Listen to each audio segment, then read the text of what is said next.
Welcome. This is Michael Lynch, and this is the Men Seeking Freedom podcast. I'm excited today to introduce Joseph Galloway to all of you. And what I always like to start with, for those of you who don't know, Joseph, tell us a little bit about yourself and the Iron and Spirit Fellowship Foundation. Yeah, first, Michael, thank you so much for allowing me to be here and have this conversation and talk to your audience about what we're doing. I'm 2 decades in the field of teaching and training in martial arts, both in Mudukwan and Brazilian Jiu-Jitsu. For me, I have school. I teach here in South Carolina, and we have another location with my instructor in North Carolina. With the Iron and Spirit Fellowship Foundation, for us, our goal is to create a nonprofit that allows those who can't afford martial arts the ability to do. I believe everyone should have the equal opportunity to train and learn what it is that we have to offer in the world of martial arts. And my goal is not to have just kids benefit from this program. I want adults to benefit from this program with reduced rates or pay for full coverage of their martial art lessons. Do you find that children the children typically the entry point, so to say, of the family relationship, and then the children get the parents interested, or do you approach both of those demographics equally? I try to look at both demographics of how to increase every area in our field, but kids are most of the time the big majority of what we get. Through those kids, we get their parents a lot of times. Sometimes it's about that, but with the rise of UFC and MMA and all these things, you get an increase of adult interest and mostly men interest in Brazilian Jiu-Jitsu and grappling and wrestling and things like that. But I feel that kids make up most of our money in it. For I have to admit, martial arts is not something I know much about. And so you've mentioned Brazilian Jiu-Jitsu, and I only wrote down the Mudi. What did you say? Mudikwan. It's Mudukwan. It's a striking martial art similar to karate. How so? In for those who aren't familiar with those, what is the, in layman's terms, Mhm. what are the benefits of knowing something about that could intrigue someone to do some research on it? No, absolutely. With the Mudukwan, like I said, it's very similar to karate. It's a striking martial art from Korea. With Brazilian Jiu-Jitsu, it's a grappling wrestling martial art, and it's rooted actually back from Japan and was grown and created in Brazil, brought to the United States. So having both together, we appreciate it because then in self-defense situations and scenarios, you have the ability to defend yourself while you're standing, and if it happens to go to the ground, you have the ability to defend yourself there. When it comes to overall, a lot of people have this image that martial arts is about fighting and beating each other up and hurting somebody. And so for me, I like to help people understand that it's about your own growth, both not just physical, but mental and spiritual growth. The idea of confidence being built in somebody, the idea that their anger can become part of their control instead of anger controlling their life. There's so many benefits from the timid to the bold, and watch people come together and from different walks of life, different cultures, different communities, different traditions all come together and do this one thing and create this community of people that work together. If there's a natural disaster, one phone call, I've got 50 students going to help each other. It's that connection that becomes so crucial. The problem is a lot of people see it as what UFC has made it. It's a fighting art. It's people getting hurt. It's getting in a cage. That's not the martial art, that's the sport. And we're trying to educate people the difference between the sport of martial arts and the embodiment of martial arts. I really, I want to in a few minutes go into your own growth part, but tell the audience a little bit about when was the moment in your life that you were introduced to this and began seeing the value in it? As a kid, I grew up with kind of martial arts in my life, and not through traditional ways. I didn't grow up in a martial arts school. I didn't have family members that did martial arts. I was thrown into a class at a community center when I was about 5 years old. The guy yelled all the time. It scared me. And so I cried all the time, and then I didn't want to do it anymore. But over the time, I grew up with Power Rangers and Ninja Turtles and all of these Jackie Chan movies and Bruce Lee movies. And I was obsessed with them. And so I would practice in my living room, whatever was happening on the TV. And for me, it was really cool and exciting. So I've always wanted to do it, but we never could afford it. And my instructor saw me walk by one day. He tried to talk to me. Every time he noticed me, I tried to run away. I didn't want anything to do with that conversation. And one day he caught me. Hey, would you like to try class? Oh, we can't afford it. I know my parents couldn't afford it. And that was the end of that until one day he said, hey, I said, we can't do that. He goes, no, hold on. And he hands me a stack of flyers and he says, if you really want to do this, get these out and then come do class. And at that moment, I wasn't even thinking about how to deceive this person. I wasn't the thought of just dumping him in the trash and then coming to class. That never crossed my mind. Like the idea that this person is giving me this opportunity was exciting for me. But obviously, he said, if you throw it in the trash, I'm going to know. And that was a little scary. How is he going to know? But I But it was a believed good, him. it was a really good faith gesture on his part. Absolutely. It's And funny. from that moment on, handed out every single flyer I had truthfully with integrity. I attended every class he let me attend. And that ended up building into an apprentice program where he was raising me and teaching me how to not just be a great martial artist, but to be a great instructor at a young age, a great school owner at 14 years old. He's investing in me this ability to do that by putting camps together, making me go through this rigorous camp to try to get me to quit that I don't want this lifestyle. At the time I didn't know what it meant. I just knew I was a part of something and I wanted to be a part of that something. And it wasn't right away that I realized what I was accomplishing, but it felt good. How old were you, Joseph, approximately at that point in time in your life? Yeah, I was 14 years old. I was the most unathletic nerd you would have ever met. I played Magic the Gathering, Dungeons and Dragons. Obviously, as you can see, I wear glasses. At the time, I had very long hair, listened to heavy metal music, PE requirements. I would run a mile in 18 minutes. In case you don't know, that's walking. I couldn't kick above my knee. I was far from athletic. So it wasn't the athleticism that drew me to what was happening.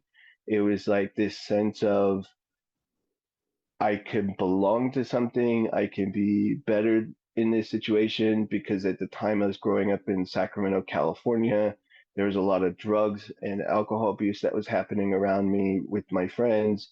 There was a lot of ideas where if you don't join a gang, where are you going to go? So there was a lot of problems happening around me that I had to make a decision. And this was the gang I decided to join. You had said, so you had mentioned a few minutes ago that for those of us not in your world, you brought up UFC. And I see all the promotion. It's very, even though I don't follow it, it's very much part of the sports world in America. And it has this very aggressive look to it. But then you said something that really interests me as it relates to what we do in this men seeking freedom community. And that was, you said, you referenced the fact that it's really about your own growth. And that caught my attention. Give some context for the audience to ways you have and ways other people grow by doing this.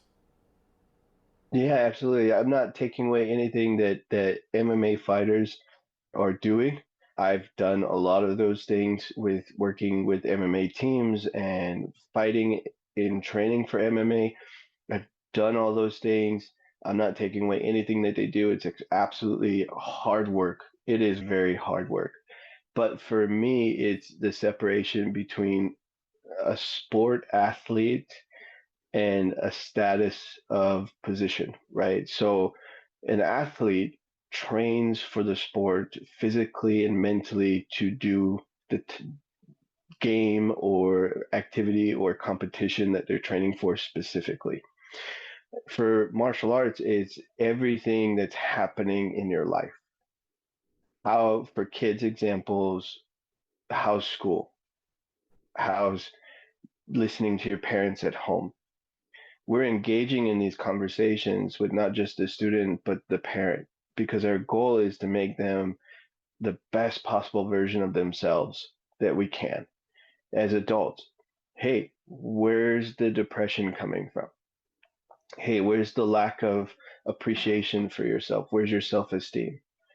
Why do you believe that you deserve this job that's undervaluing you and underpaying you? What makes you disqualified from this job that can lift you up and make you the next best person? So we're always looking at their life outside the school and what can we use in the school to strengthen them and build them up to their next phase of life. I'm going to shift gears just a little bit here, but still stay on the topic. As you've evolved into this role, what specific area do you think you are most gifted at when it comes to impacting other people?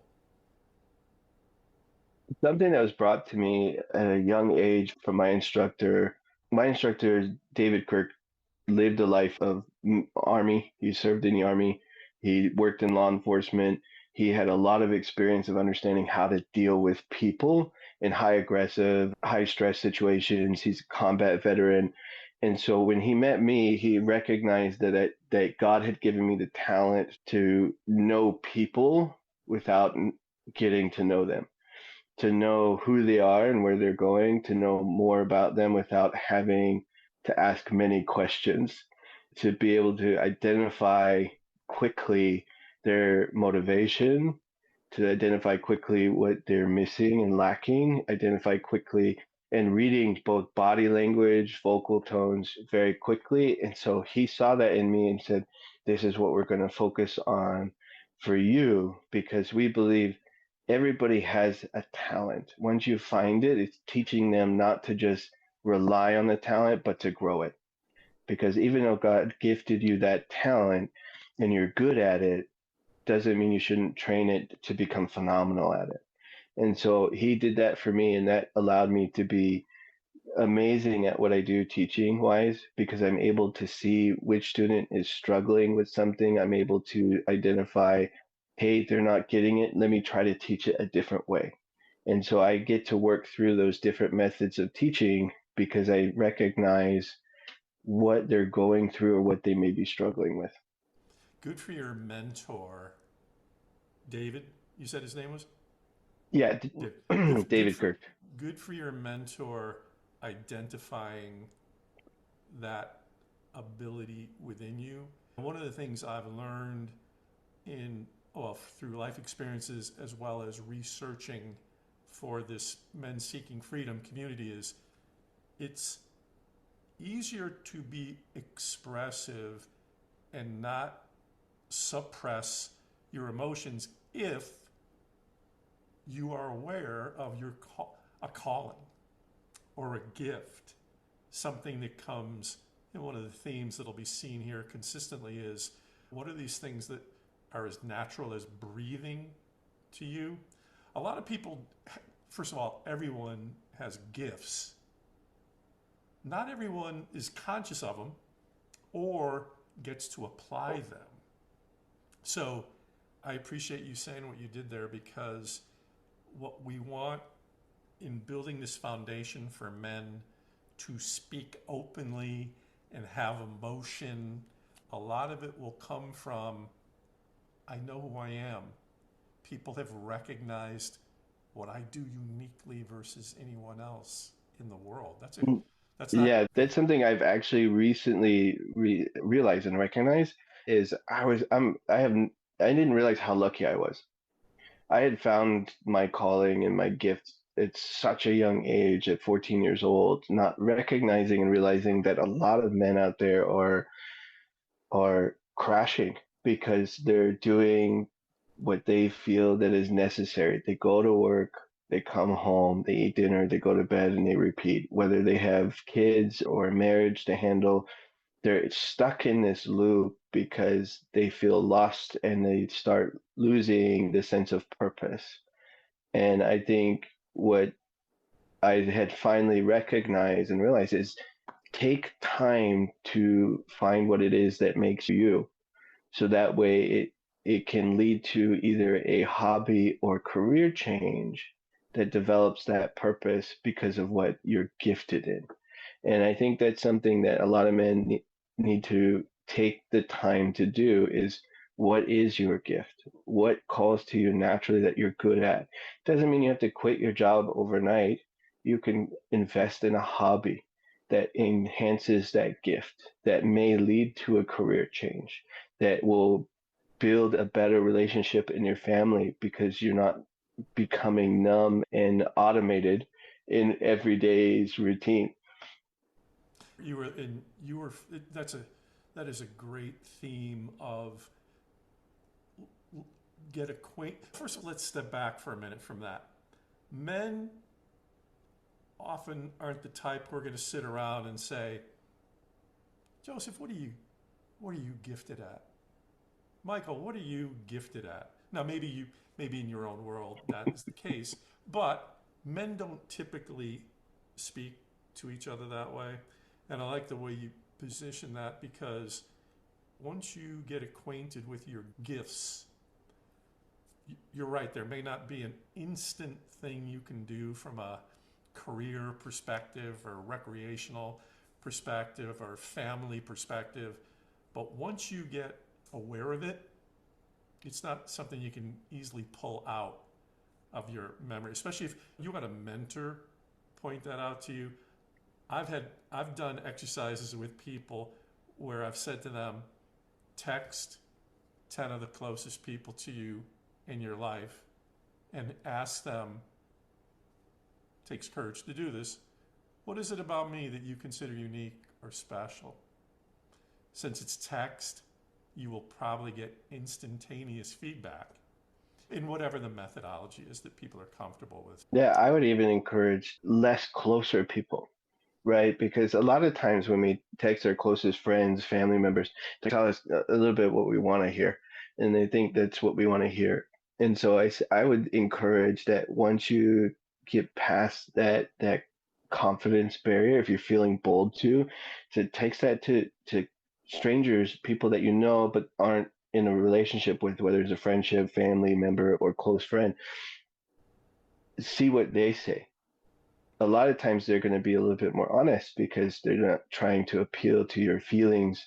You're just trying to have a conversation.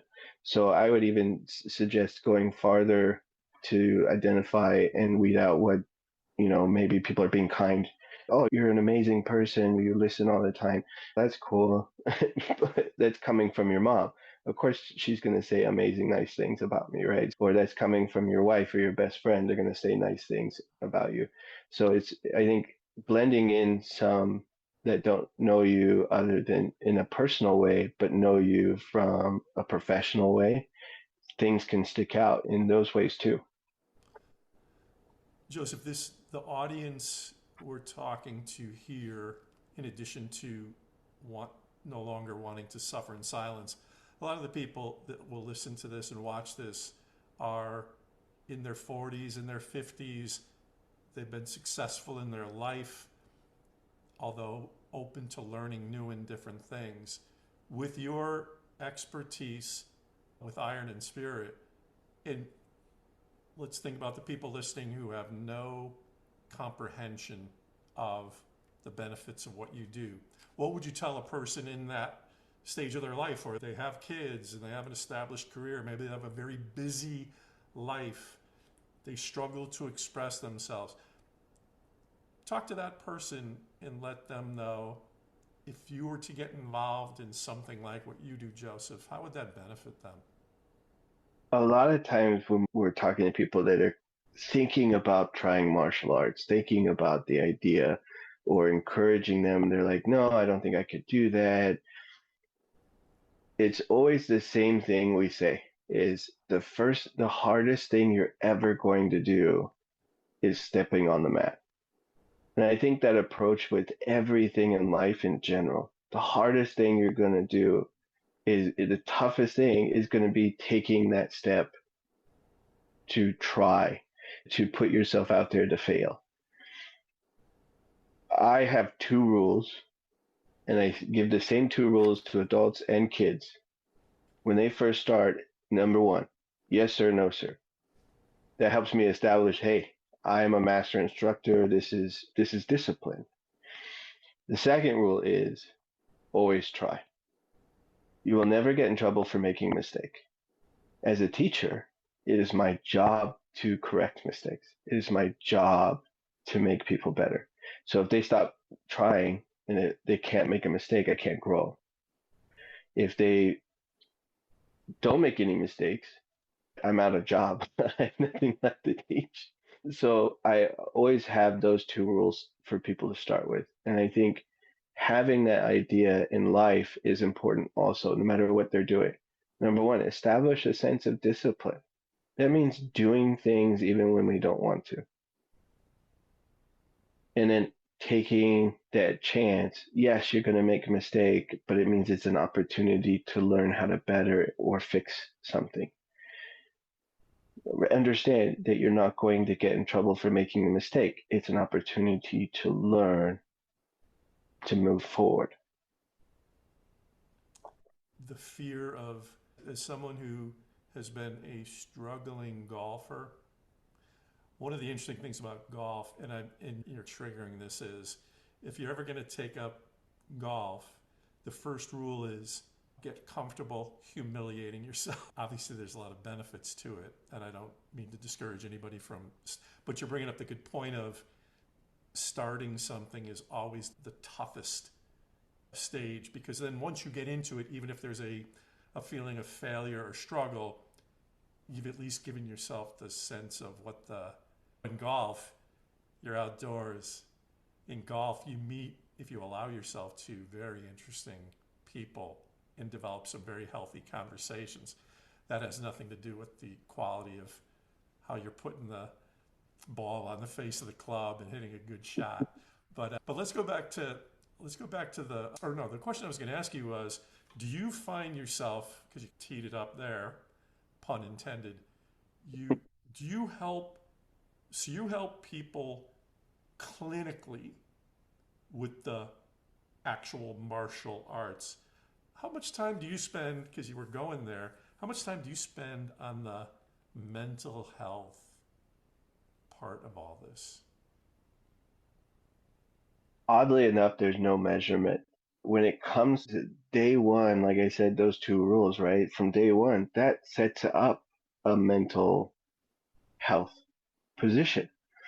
So from day one to day 50 to day 1000, every lesson, every class is pushing both the physical body and the mental health aspect.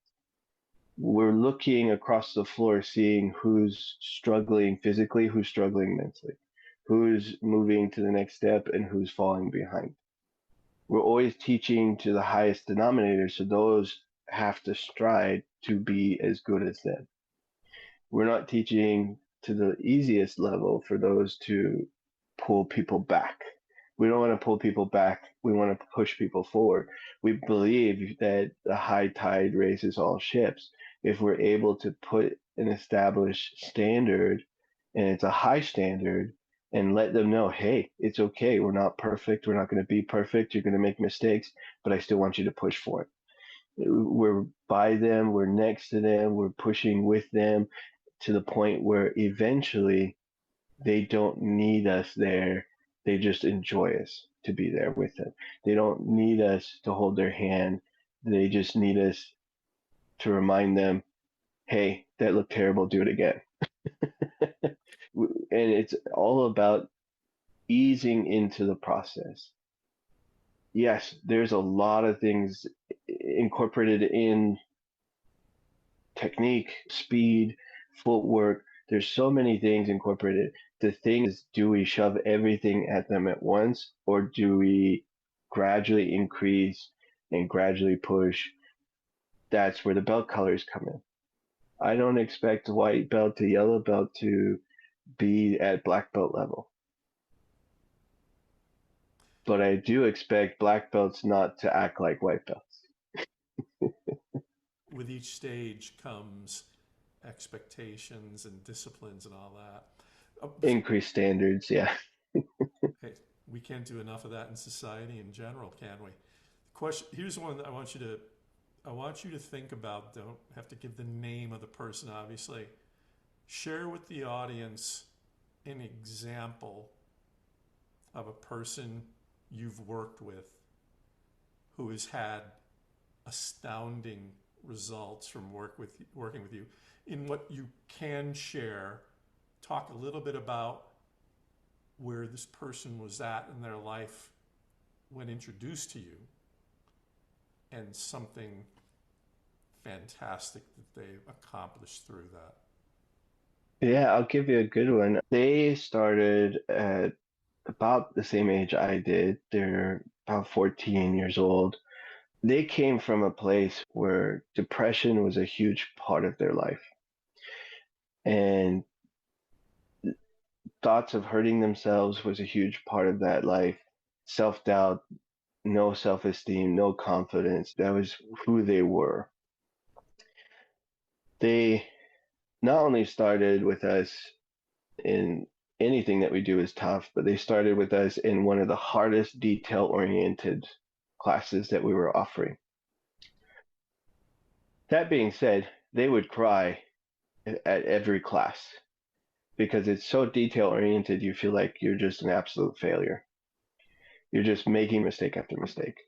And knowing that they weren't doing very well, crying was a matter of fact every time.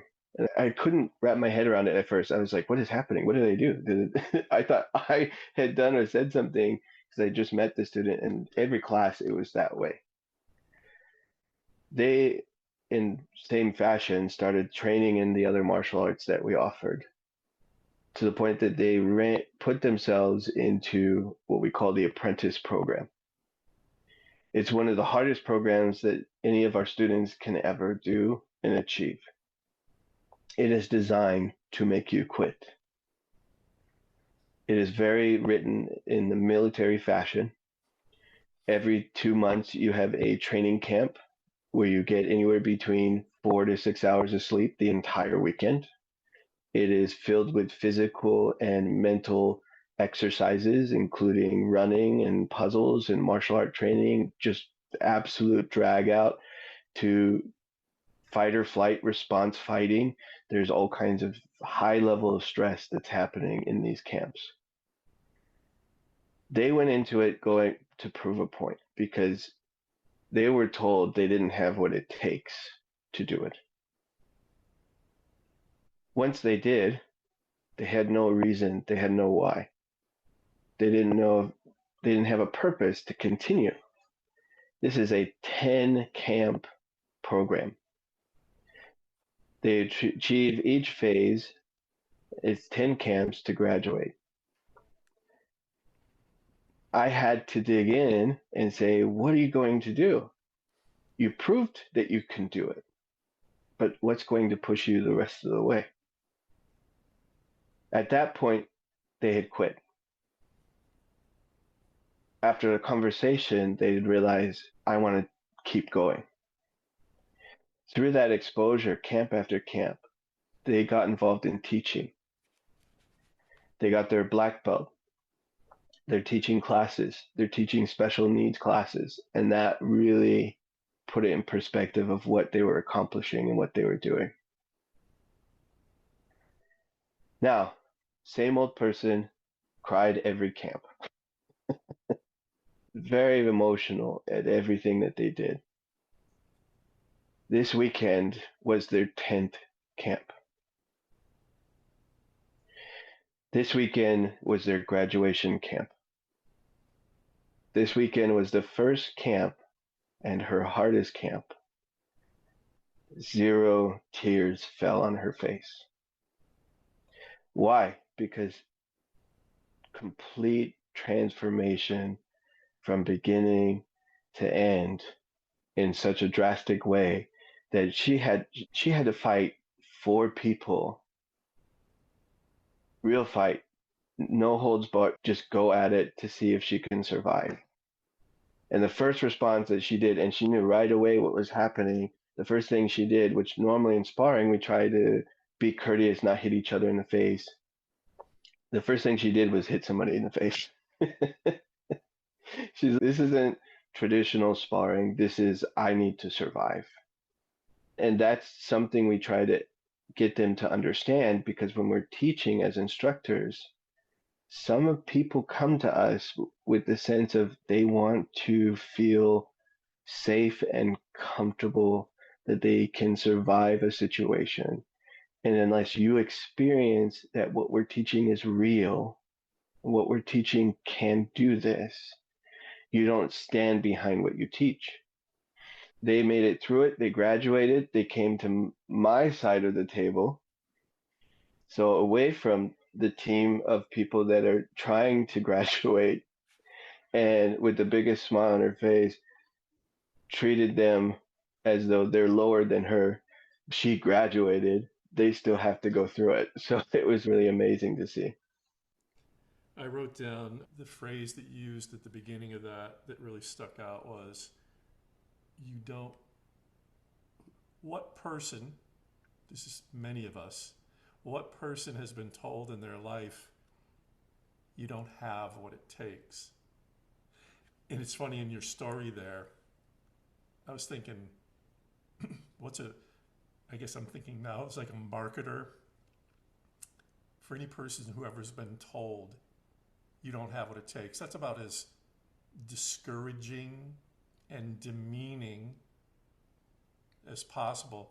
What's the next thing a person can do when they hear something that devastating?